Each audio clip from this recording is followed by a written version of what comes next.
अस्सलाम वालेकुम। Welcome to my channel story with Nadia.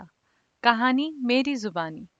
अगर आप मेरे चैनल पर नए हैं तो प्लीज़ मेरे चैनल को सब्सक्राइब करना ना भूलें और साथ ही दिए गए हुए बेल आइकॉन के बटन को दबाना ना भूलें। एक शहजादा शिकार खेल रहा था। उसने देखा कि एक बूढ़ा नया बाग लगा रहा है।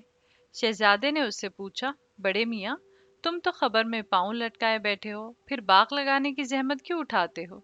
बूढ़े ने जवाब दिया, जनाब आली, अव्वल तो मौत का कोई वक्त नहीं, आए तो अभी आ जाए और ना आए तो 10-20 बरस भी ना आए।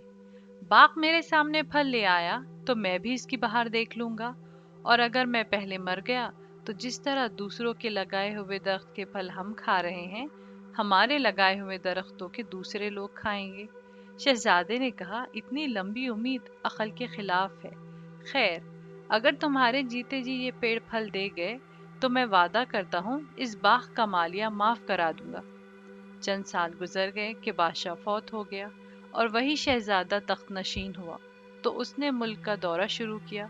इत्तेफाक से उसी बाग की तरफ आ निकला। बूढ़े ने सलाम और दुआ के बाद उससे अर्ज की, हुजूर, जब मैं बाग लगा रहा था, एक बहुत बड़े शहजादे ने मेरी ज़ईफ़ी देखकर वादा फरमाया था कि अगर तुम्हारी उम्र में ये बाग फल दे गया तो हम मालिया माफ करा देंगे।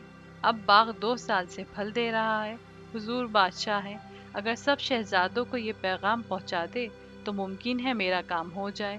ये बात सुनकर बादशाह को सारा वाक़या याद आ गया और उसी वक्त माफ़ी का फरमान अता फरमा कर कहा, बाहिम्मत बूढ़े, खुश हो, मैं ही वो शख्स हूँ जिसने तुमसे ये वादा किया था और अब तुम्हारी हिम्मत का फल देने को खुद मौजूद हो गया हूँ। अगर आपको मेरा ये वीडियो पसंद आता हो तो प्लीज़ इसे लाइक करें, शेयर करें और सब्सक्राइब करें। मिलते हैं मेरी अगली वीडियो में किसी नए किस्से और नए कहानी के साथ। तब तक के लिए मुझे दीजिए इजाज़त।